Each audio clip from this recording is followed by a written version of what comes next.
Hello guys, welcome to my channel. So nandito na naman tayo para sa ating panibagong video. Ito ngayon ay parang update lang dito sa ating wizard na nag-level 550 na. Alam niyo ba guys, ang hirap magpa-level dito. Pangatlong araw ko na ata ngayon, nasa 75% pa lang yung ating experience. Okay, sa 550. Papunta tayo sa 551. So kung makikita nyo dito guys, nakakapasok lang natin dito sa 550 map sa wizard natin. Tinatayuan lang natin itong mga red boss dito. Ibig sabihin kayang-kaya ng wizard natin o yung mga wizard na ewan ko sa ibang mga wizard, pero sa akin kasi tinatayuan lang itong mga red boss dito. Kung makikita nyo yung aking set, ang ginawa ko lang dyan, inipon ko na yan yung bago ako mag 550. Kumuha na ako ng redact lahat. Yung helm lang ata ang hindi redact dyan. Yan, i-priority nyo yan dahil importante yan para matangke natin itong mga red boss. Kasi yung mga napapansin ko doon sa mga EMG at saka STRMG, medyo nahihirapan silang tangkihin itong red boss. Malaki pa yung bawas sa kanila dito, umaatras pa sila. So, para dun sa mga wizard natin na player din, ang gawin nyo lang, kung mag-ipon kayo ng mga redact na item nyo, yung gears nyo, then sa tingin ko kaya nyo nang tangkayin itong mga red boss dito sa 550. Hindi na kayo mag-worry na medyo mahihirapan kayo makapag-farm dito dahil kakayanin nyo, basta yun ang set nyo. At siguro dahil nakatulong na rin dito yung ating building ng ating character, tulad nung pagpapataas natin ng Agi, at the same time yung ating elemental gears. Ewan ko kung nakakatulong yung elemental gears dito, pero feeling ko kasama yon. Kasi kahit yung sa Kalima, tinatayuan na lang din natin na hindi na tayo umaatras guys. Yung sa Kalima, ang isa sa mga damage doon, yung element damage. So, ayun. Yung ating kasing agility, parang 1,500 siya. Tapos yung ating yung fruits nun ay parang 100 plus pa lang, no? Pero patataasin natin yung guys dahil hindi na nga tayo nadadagdagan ng stats dito. Tapos kapag kayo ay nag-umabot na sa 550, usually na-unlock na natin itong mga options ng ating earrings. Ayan, yung ring natin, yung earrings natin, at saka yung ating necklace. Sa earrings kasi meron ditong kasamang DSR at saka mga redact kapag na-unlock natin. Itong rings kasi more on damage kasi siya, at saka yung pendant. No, yan, more on ano siya, more on damage. So hindi pa natin na-unlock yung attack plus level 10 per level yung ating rings at saka yung rings kasi yung pendant na-unlock na natin. Tapos sa fluorite naman, mix kasi ang fluorite ko, hindi na ako masyadong nagastos sa fluorite, pero mas nagpo-focus ako sa ice. Okay? Meron tayong fire, mataas yung fire natin para nag-level 11 na yung ibang fire natin. Pero mas madami akong ice. No, hindi na kayo masyadong, hindi nyo naman kailangan gumastos ng sobrang dami dito sa fluorite dahil kahit yung mga fire, ice at saka yung wind, malaking tulong na sa atin yan guys habang nagpapa-level tayo. Tsaka na natin yan patataasan kapag talagang hindi na tayo gumagastos sa ibang mga pag-ups tulad ng ating combo, ng ating SD at saka yung ating mga fruits na Agi. Kapag natapos na natin yun, magpapataas na tayo ng yung ating fluorite. Tapos, ang gagawin natin dito dahil lang hirap magpa-level guys, yung full option natin to, o baka ma-full option talaga natin itong set natin dahil ang hirap niya magpa-level. So, kapag kayo ay nag 550, yan, magsiset na kayo ng maayos-ayos. Yan lang naman yung ating set dito, yung mga ano natin, yung other set natin. Hindi natin nakuha yung sa bounty, no? Pero ito sa glorious, level 3 na yung iba dyan, yung iba level 2. Nakukuha yan sa mga PVP. Pataasin nyo rin yan, sayang din yung dagdag kasi yan. Minsan nakakatamad lang yung PVP na 3v3 dahil nga may oras lang siya, tapos pag uwi sa trabaho, inaantok na tayo. Hindi na tayo nakakapaglaro noon. Pero yan, nakakompleto naman natin, tinatsaga natin yan. Kasi maganda rin yung bigay. Yan, yung bounty natin, hindi natin nakuha dahil nga may bayad yung isang bounty. Parang 4,000 plus ata yun. Kasi nga hindi ko pa nakuha yung sa map. Kailangan kasi Sanctuary 3 mo yung makukuha.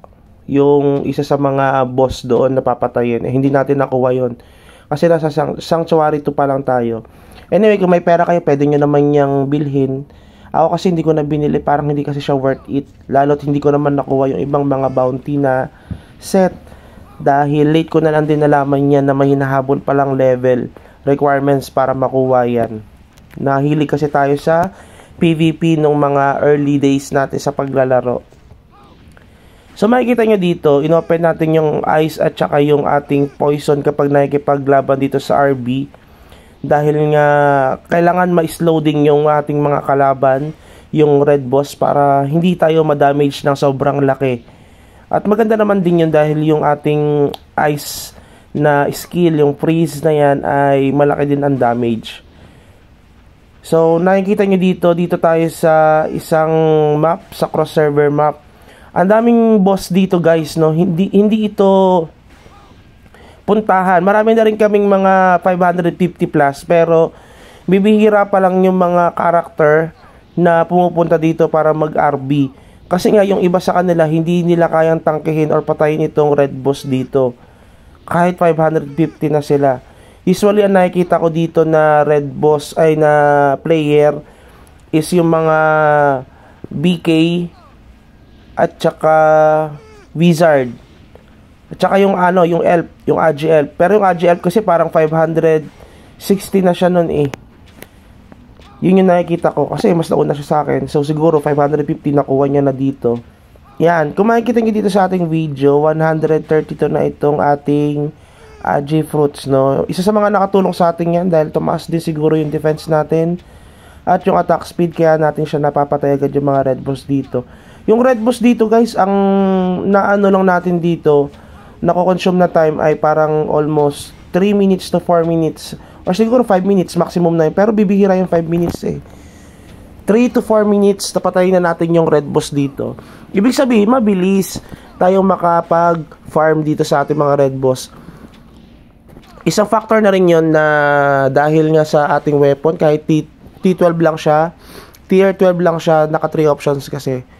Kapag kayo ay magpapalit ng inyong weapon guys, lalo kung ito ay 3 options or full options, kailangan yung inyong susunod na weapon, kung mas mataas ang tier niyan, tier number niyan, or tier level niyan, kailangan at least 2 ang inyong option na yan. Kasi sayang din, mas maganda pa rin yung 3 options kaysa sa 1 option na higher tier na weapon. So yung ating weapon dyan, 3 options siya na T12, hindi natin siya pinapalitan kasi ang available na mga nakikita natin sa trading store ay parang T13 na EDR lang or speed lang. Mahal pa rin naman kapag kinraft mo siya, or yung sinasabi nila na parang i-stack mo siya. So mahirap pa, magastos pa yon. So hindi natin masyadong nilalaan yung MUC natin dito dahil hindi na tayo masyadong bumibili.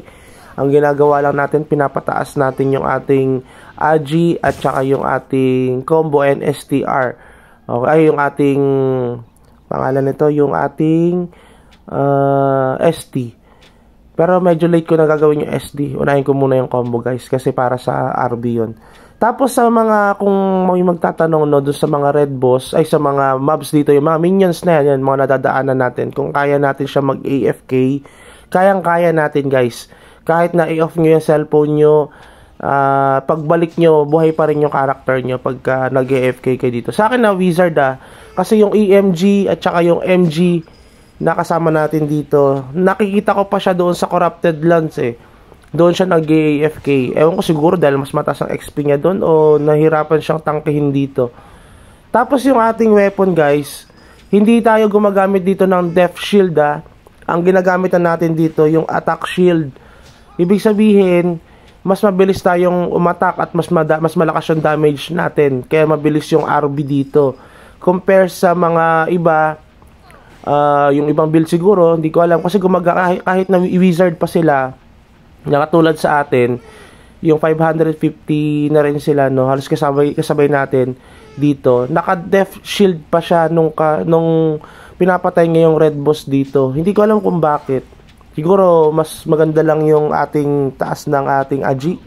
Then yung ating wing kasi hindi ganun kaganda guys, no. Papalitan natin yan. Pangit kasi yung option ng wing natin.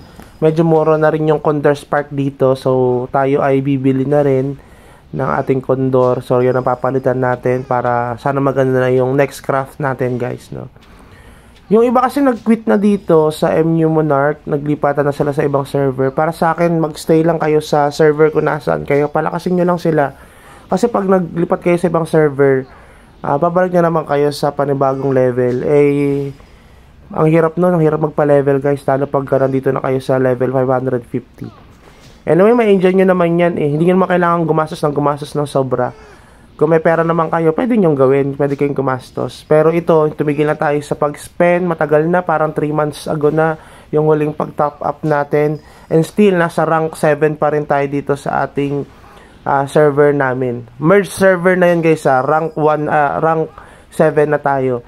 Tapos yung mga, sa previous server namin, naunahan na natin yung top 1 doon. Sa previous server 144, naunahan na natin yung rank 1 doon. So, tayo na ang rank 1 sa server 144. Pero dahil nag-merge, tayo ay rank 7 dito overall. So, may mas matataas kasi sa atin. Yun yung mga spender na ibang lahi, no? Iba ang country nila. So, yun lang guys. Siguro kung kayo ay natuwa or may nakuwang tips or nakita nyo itong wizard natin, please consider like and subscribe sa ating channel. Malaking tulong na rin yan para sa ating lumalaking konti-konting channel, no? So, yun lang siguro and have a good day. Bye-bye!